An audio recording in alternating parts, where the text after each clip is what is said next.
পার্থের পর পয়া অ্যাডিলেটেও শূন্যতে আউট বিরাট। কোহলির যুগের শেষ সুর। বন্ধুরা আপনারা যদি দেখতে চান তাহলে ভিডিওটি শেষ অবধি দেখতে হবে, চ্যানেলটিকে সাবস্ক্রাইব করে একটা লাইক দিতে হবে এবং নোটিফিকেশন বেল আইকন দাবাতে হবে। অস্ট্রেলিয়ার বিরুদ্ধে দ্বিতীয় একদিনের ম্যাচও ব্যর্থ বিরাট কোহলি। প্রথম ম্যাচে পার্থের পর অ্যাডিলেটও খাতা না খুলে সাজঘরে ফিরলেন প্রাক্তন ভারত অধিনায়ক। পার্থে 8 বল খেলে 0 রানে আউট হয়েছিলেন বিরাট কোহলি। দ্বিতীয় ম্যাচে তার ব্যাট থেকে বড় স্কোর দেখার অপেক্ষায় ছিল বিশ্বজুড়ে কোহলির ফ্যানেরা।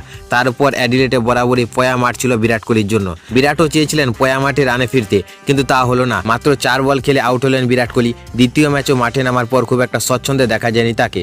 সপ্তম ওভারের পঞ্চম বলে জেভিয়ান বাটলেচের ইনসুইং ডেলিভারিতে পুরোপুরি পরাস্ত হন বিরাট। এলপিডব্লিউ আউট হয়ে সাজঘরে ফেরেন তিনি। বিরাট আউট হতে অ্যাডিলেটের ভারতীয় ফ্যানেরা হতাশ হয়ে পড়েন। হতাশ দেখায় কোহলিকেও। তবে পয়া মাঠে শূন্য করলেও কোহলি মাঠ ছাড়ার সময় করতালি দিয়ে অভিবাদন জানান দর্শকরা।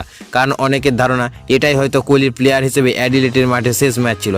একসময় যে মাঠে তৈরি হয়েছিল কিং কোহলির সোনালী অধ্যায়, সেখানে হয়তো শেষ হলো তার যুগের আরেকটি অধ্যায়।